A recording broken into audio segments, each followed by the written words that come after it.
It's Bob Hoopshire, and this is the Gaining Perspective podcast, where we bring you insightful conversations with some of the top thought leaders in the investment advisor profession and investment management industry. I am the founder of Advisor Perspectives.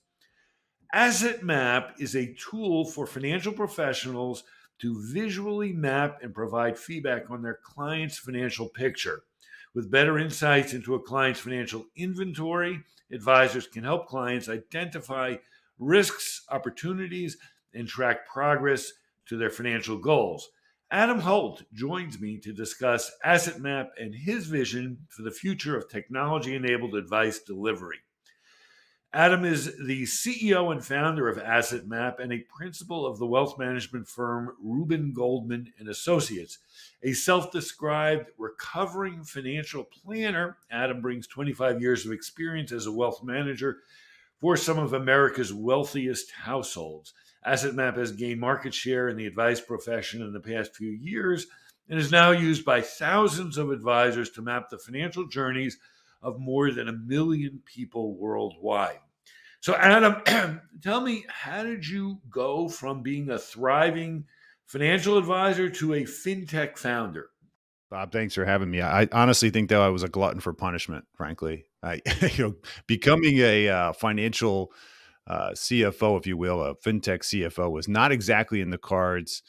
It really was a product of the fact that I think our industry has done a great job sharing best practices. I think unlike any industry, don't we? We share best practices, what works for people.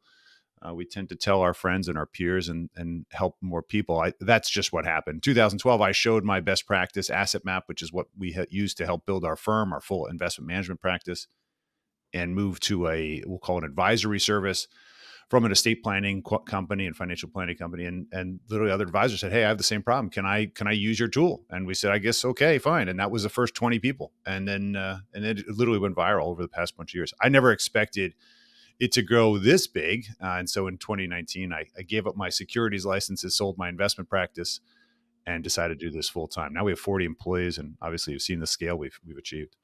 You saw an opportunity as a wealth management firm to broaden your offering. Was there a larger problem that you saw that was unmet by the planning tools that made it a must to build Asset Map? Yeah, I think that's like most of us. Most financial advisors are necessity builders, right? We use Excel when the current tools we have either given to us by our broker dealer or whatever it might be. We tend to inherit tools, right, when we get into the business.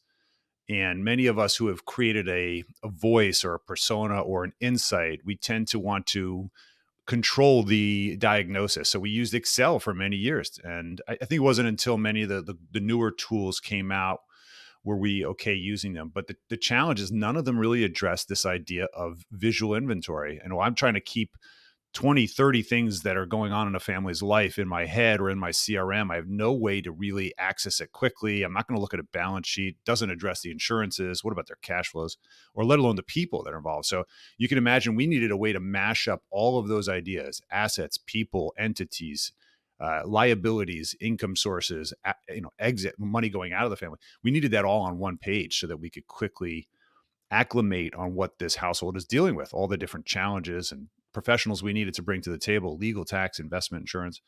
So for us, we needed a way to have a placemat, right? To start every single meeting with, here's the inventory, here's what's going on, here's your complexity. And that just didn't exist. So, coming up with a scalable framework that dealt with every nuance of a family, with whether it's having business interests and split interest and trust, down to the person just starting out. How do you understand what's going on for this family?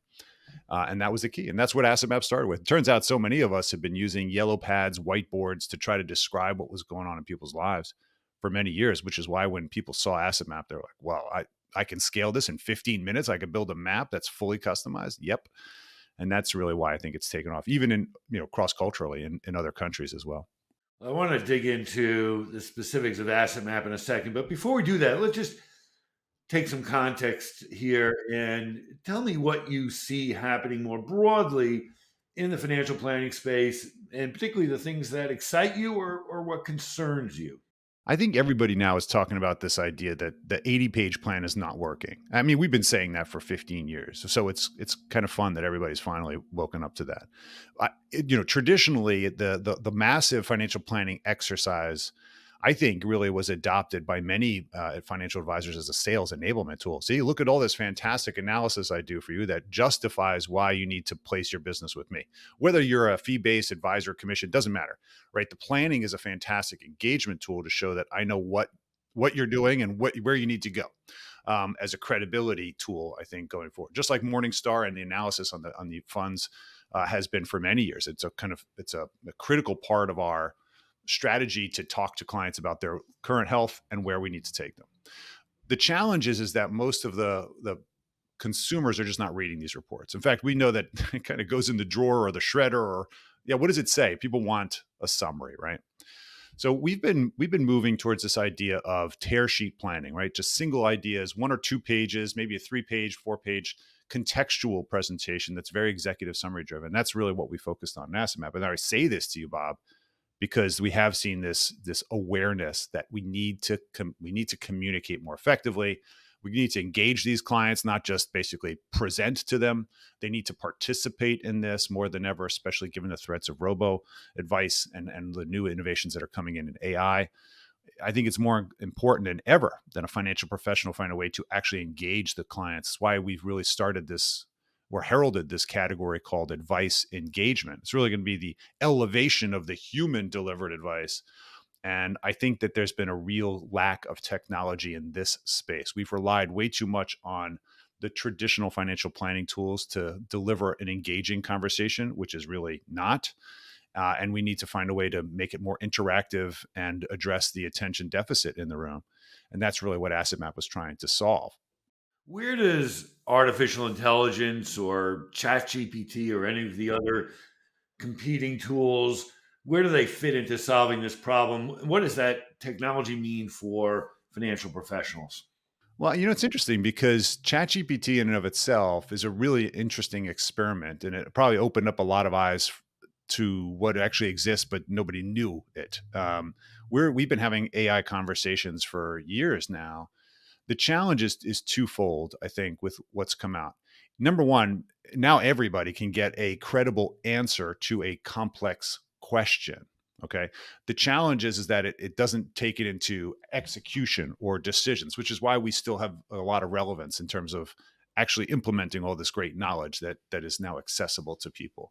And of course, there's questions about whether it's accurate. But it's inevitable, Bob, and I'm actually talking to a company today that have literally uploaded the entirety of the CFP manual and the 2022 tax code into ChatGPT, and they're using it as a model to get quick answers. What is that going to mean for financial advisors? Well, if you use it right, it's going to give advisors the ability to get information quickly, for which they might have to do research or delegate. They can get some contextual answer real quickly. But it's also has the risk of being enabled in the next generation of robo advice, which will probably lessen the need for a human who might not actually have the answers at the tip of their finger. So I think we're going to need to adopt this tool just like we adopted robo advice, automated trading, rebalancing, these types of features. And it'll become just one of those, we'll call it customer success enablements in every tool. And I think that's where you're going to see this become a powerful liaison, not a replacement. Do you think the advice that will come out of ChatGPT will be factually accurate and personalized enough for someone to really be able to rely on to make financial decisions about their retirement? Certainly. It's inevitable. The current versions may not be that. But if you look at the trend of where this thing is going, it absolutely. Think about it this way.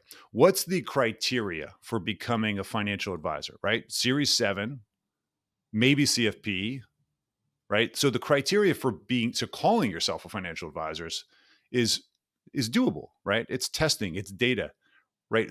We all know that the real value of a financial advisor is the empathy, the relationship, the experience, the guidance, the execution, the follow up, right? It's those very human elements that we need to double down on fast, because the execution, the details, the minutia, the actual technical guidance can be a resource that you can use. I'll be honest with you. I took an asset map I exported it into Excel and uploaded it into, de-identified it, of course, and then put it into ChatGPT. And it gave me some pretty interesting insights, right? It identified that the family was underinsured. It identified that they had undersaved. It even gave me calculations for what they needed to save for retirement. That's with no training at all. So, in a sense, could it replace a bank teller who's a financial advisor too? Yeah, I think so. The challenge is that humans usually want another human when they make a complex decision for which there's a high cost of being wrong. Are we going to trust these irrevocable decisions that I can't do over to a chatbot? Maybe, maybe not. I don't think we're there yet. You call yourself a recovering advisor. I mentioned that in my introduction. You're in the tech scene now. What excites you about the next generation of technology? I think I just touched on it. I'll be honest with you. The comment about AI still scares me, right? I'm still concerned. It has a potential for being a mess. And that's why I think there needs to be guidelines around it. And that's conversed, I think, a lot in the media, or it's starting to. Because when you see how powerful it is, the fact that it can mimic voices, it could basically do this podcast for us if we really trained it to. It creates a very interesting challenge. I don't think we're ready for it, frankly. But what is exciting about it is I think advisors are finally waking up to the fact that evolution is on the horizon, or if not here already. And that what I mean by that is we're seeing advisors recognize that the way they've done business for the last 20 years is probably not going to be the same. And the advisors that are basically resting on their laurels, collecting their AUMs, and for the first year didn't actually grow organically, saying, "Wait a minute, actually, there could be shocks to this fantastic business that's given me the lifestyle that I've grown accustomed to." And I think it's going to be a reckoning. I think a lot of advisors are going to, especially given the big succession wave that's about to happen, right? A lot of advisors are going to get into that age where they're thinking, okay, time to succeed. Next generation is going to come in. I think they're going to be much more tech enabled, Bob, and they're going to come in with greater efficiency. They're going to be able to, we talk about this word scale all the time, but I don't think advisors really understand what that means. It means serving more people cheaper, right? It's delivering a higher margin, but I'm sorry, potentially a higher margin because we've got efficiencies in the back office. So I think you're going to see a lot of tech infiltrating the back office, the process management, the practice management. And the best thing for us all to do is find a way to connect more on the human level with our clients more than ever. It's going to be incredibly important for our loyalty to have the human there. Well, in order to achieve that scale and that tech enablement, advisors are putting together their suite of technology, or what they call the tech stack. What's some guidance that you would provide for those advisors that are assembling their suite of technology? Well, you can't go too far without asking that question and running into Mike Kitches. I mean, he tends to talk about the core three, which have been CRM, financial planning, and portfolio management as your core tech stack, typically integrated, and then all these offshoots that are around them. We actually did a different look at this because you probably know that there's so many options today. There's a common placemat that we call it, which is the fintech logo diagram that he puts out, just getting more and more complicated. Advisors are lost. So we created this tool called Compass. Of course, in our visual mapping concept, it makes sense, right? We're all about navigation. So we created this Compass tool that allows advisors to see where all of these tools play and what it means to them. Where should it fit together? Because that's the biggest challenge, right? There's so many darn tools today, and they're popping up every day. How do I know where this actually serves me versus just going to be another cost center? I typically tend to tell people, I said, get your core tools that you use all the time, right? What is your front end tool that helps people manage advice? What is your back end tool that manages the practice? And then, of course, if you need an implementation tool like a portfolio implementer or insurance, whatever you're doing, and then really invest in training. This is the biggest problem I've seen, Bob. Everyone's buying these tools. They're kind of going through the onboarding. Surprisingly, they're not implementing half of the capability, maybe even a 10, 20% of the capability of these tools. So they're not really getting the utility or the marginal return on investment that they need to get to make this thing multiply.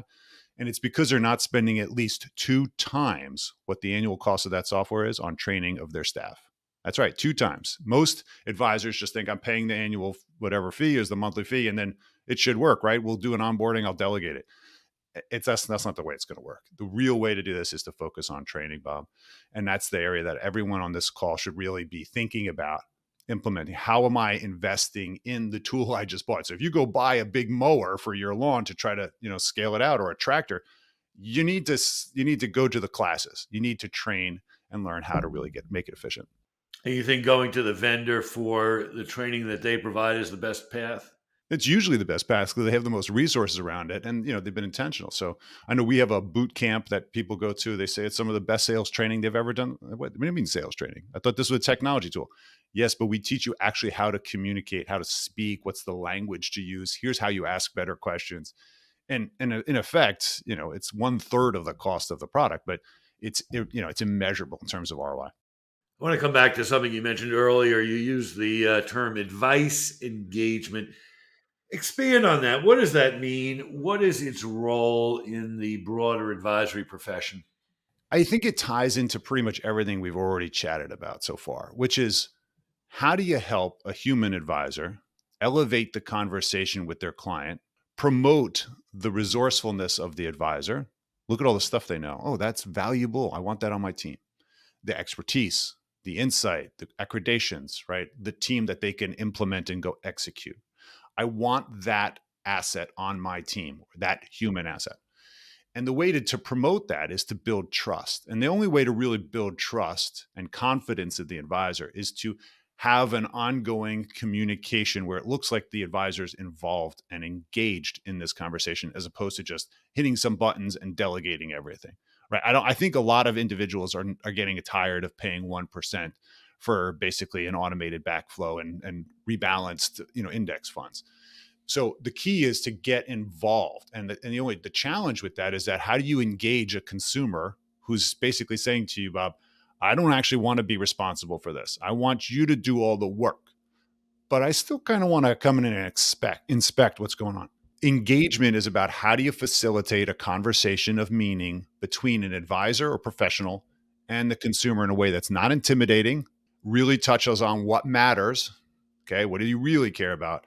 And helps me deliver contextual advice to you in real time, what I call the original AI, advisor intelligence. How do I apply advisor intelligence to your life right now when you need it at every engagement? And so that's what advice engagement is all about. How do you facilitate those moments? That really fits into the concept of advice delivery. I think it's something you've been championing. How will advice delivery affect the advisory profession and how it's evolving? Advice delivery is an interesting one because there really isn't a category of training around this, right? We just do it naturally. We give feedback on what we see, we run analysis. I think that advice delivery, especially since we want to try to monetize it, if you believe that the products and solutions that typically were our monetization strategy, right? We charge a commission, an AUM fee, whatever it might be, that the distribution of solutions was how we monetized. Clearly, the movement towards actually, I want consultation advice, right? And we're seeing a whole movement and have for several years, but it's now becoming a bit of a wave. The move to fee based guidance, the move towards pseudo family office. In other words, can my accountant and my investment and my insurance professional actually have a conversation without fighting and actually elevate my condition without me needing to have $10 million? This move of collaboration, insight, and consultation is, I think, going to be the next wave of advice delivery.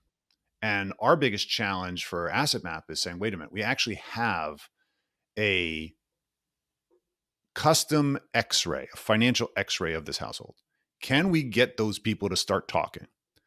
And as a result, deliver advice, value, context, and efficiency that the advisors are now going to help them make better decisions. Because this is really all about financial decisions. Can you make good decisions? That predicts all the other stuff from health, literacy to wealth. It's all about decisions. So how do we help advisors give contextual guidance and likely collaborative, because nobody knows everything, to our clients in a, we'll call it an easy way that's not intimidating, which has been the bigger challenge, Bob. I think we're we're on the forefront of it because we really see this as a problem, especially in light of what's happening in tech and potentially direct to consumer technology that will be super cheap. And as you can see with GPTs, super contextual. and and I think that that's where advisors need to invest today. How am I delivering advice? Am I delivering an experience that is clearly going to create loyalty and long-term lifetime value that clients are going to want to keep coming back to and refer all their friends to? I think it's really going to be about the experience, very much like the Starbucks or the Disney experience. You got to create something, maybe not comparable, but something intentional. Let's pause for a couple of minutes for a word from our sponsor. I know that you already enjoy our content from Advisor Perspectives every day, so why not use our award-winning articles, commentaries, and charts to streamline your communications with clients and prospects? My team and I introduced AP Premium last summer, and we've been blown away by the response from the advisor community. Keep listening for an exclusive code to get $10 off our premium service. You won't find the in-depth, sophisticated market analysis and charts like Advisor Perspectives anywhere else. This information can be invaluable to help your clients understand complex topics. Let's say a client asks a question about their estate plan. Instead of spending time researching and drafting a long-winded response, quickly grab any number of related articles from our library and share it in a personalized way. AP Premium gives you the power to add your logo and a personalized message to any piece of content and share it directly with your clients and prospects. We also introduced a premium offering called the Ask an Expert webinar series. At our inaugural session, we were joined by Wade Pfau for an intimate Q&A. Advisors have told me this is one of their favorite perks of being a premium member, and we can't wait to share who's slated to join us next. Give Premium a try and see for yourself why it pays to be a premium member. As always, we appreciate your support of our efforts to bring excellence to financial journalism. And as a thank you, I'm offering a one-time $10 discount for new premium members to be taken off your first monthly or annual payment. Just go to advisorperspectives.com/member. That's advisorperspectives.com/member and use the code podcast 2022. That's podcast 2022, all caps, at checkout. And now back to our podcast. Well, I want to talk about how advisors are delivering advice. We talked about the general technology landscape. Let's come back to AssetMap. If a client or one of your clients were to sit down today and look at the financial plan for one of their clients using AssetMap, walk me through how they would use AssetMap to provide advice to one of their clients. Well, if they have an existing client relationship, there's the reason I'm breaking this into two categories is either their early engagement, it's the first engagement I'm having with, let's say, a prospect or someone who's seeking advice, or it's an existing client who relies upon me for advice. Let me start with the second first. So in the situation where you're a new prospect and you're coming to my firm, we have the capacity to build an asset map report. That's very common. That's what people know us for. This visualization of the family members and entities that you legally that are part of your household, your financial household, the income sources, the assets, liabilities, and insurance policies, all organized by tax structure, where they are located. So, for example, I have an IRA at Fidelity worth $100,000. It's owned by Bob, and it's in an IRA, and I know the color code. I know what tax strategy it is. So I'm getting 5 pieces of information: who controls it, where is it located, almost like a treasure map. For all of your financial instruments, that financial clutter, almost like going into your financial drawers, dumping everything on the table and sorting it out and organizing it visually. And say, okay, now I understand where there's gaps and there's opportunities to fix it. Wait, why do you have 5 IRAs? Wait, I see there's no insurances here. Why is that? Right. So what you see when you look at it visually is you get to ask good questions. Wait, why is this here? Can I fix this? This is a mess, or I understand why you're stressed. Look, there's nothing here for college. So that's the first aspect of it. It's a fact-finding experience that I can do in 15 minutes on your phone Once you complete it on your phone, I get an asset map. I can instantly give you signals, which is a how funded are you for major calamities that can hit you, kind of like a low tire pressure or a check engine light that comes on. So in 15 minutes, I can get a visual map of where everything is located, and I can give you insight, advisor and or client, that these are some red light, green lights areas that we need to talk about fast. Like you have no seatbelts. Like that's an important aspect to know before I let you roll off the lot. A lot of advisors don't tend to do financial planning or kind of risk calamity planning until we're 2-3 meetings deep. We can do that in the first 15 minutes. We can also overlay what your peers are doing that you're not doing. So for those that think, well, am I okay relative to my peers? Well, let's see. Your peers also have these types of instruments. I noticed you don't have them. Is that intentional? Is that right? So it allows us to force that conversation I was talking about, Bob. The second thing that we could do is in 30 seconds, we can tell you how funded you are for retirement or a loss of life or education funding and how much you need to save and what kind of returns you need to achieve without any portfolio insight. So the key is to get people, we'll call it almost like a triage experience that's highly engaging, that they can walk away with a map and they appreciate it. It's got your brand on it. And they're like, wow, this is the first time anybody's actually visually laid out my entire life for me. I can go back to my partner and I could talk about, honey, here's where everything is, which is an interesting problem, Bob, because a lot of advisors do not engage the non-engaged spouse or partner. And that's a big problem, especially from a succession standpoint. He never called me now that my husband's gone.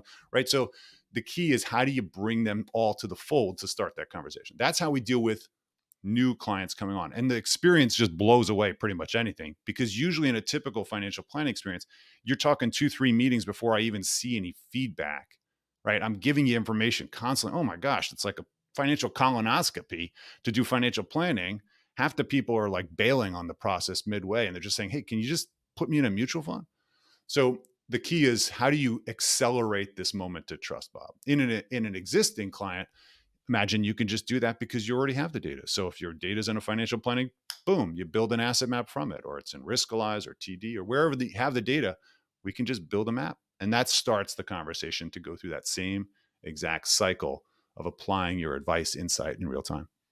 Two more questions about asset map. What integrations are necessary or recommended with other technology that an advisor might be using? And second, what does it cost? Sure. It's interesting. The integration thing comes up all the time. Here I am talking about tech stack and making sure it's efficient and so forth. The irony behind asset map is because it was used so often in the early stages of meeting with a client, we didn't have any data. So we had to rely on the client to give us that data. It wasn't until after they were an existing client, now we want to start integrating backwards data into it. For example, sources of data might include your typical CRM about the people or the family members. We can integrate with your common CRMs to populate the family. So imagine you click in your mind's eye, you click on an asset map.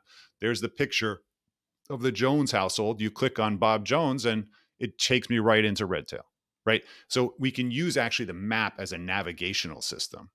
For example, I click on the box that holds their investments and I can see their Riskalyze score right on Asset Map. And I can click on that and I can go into Riskalyze if I want to do work on it, or Orion or Morningstar or Black Diamond or TD. So that list is growing and growing. But the key is, can we get the investments that you're actually responsible for as an advisor on the map? So at least your data is accurate.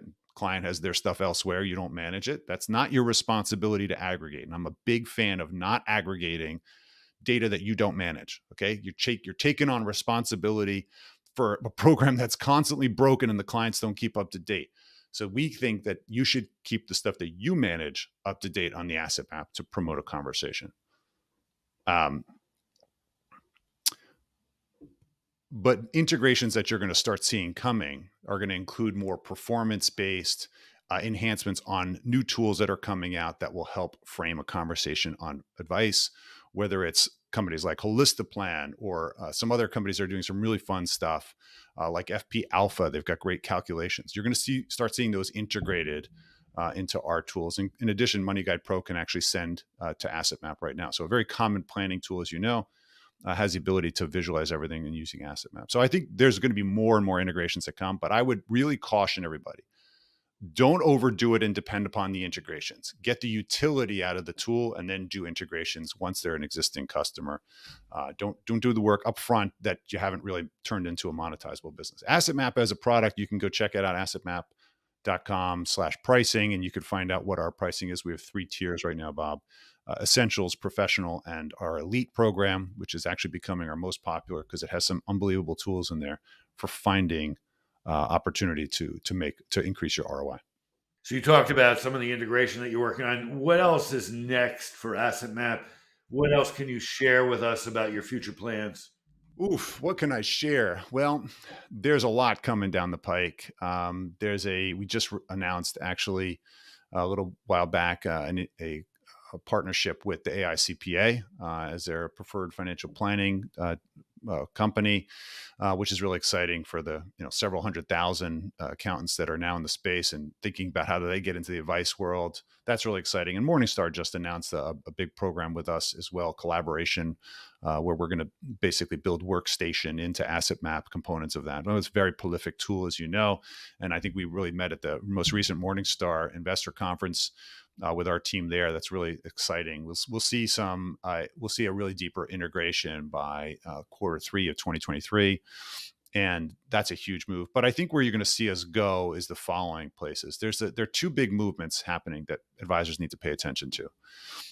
Number one is, how do I get to a place of understanding how you could put your intellect onto your existing clients really fast? So we're moving towards AssetMap becoming a single pane of glass, which means that you can go to an AssetMap and you can get all of the resources like your CRM, your portfolio, when you need it. But for the most part, I need to know the whole context. Give me the big picture first, and then let me zoom in, let me zoom out when I need to. Let me get the information I need when I need it.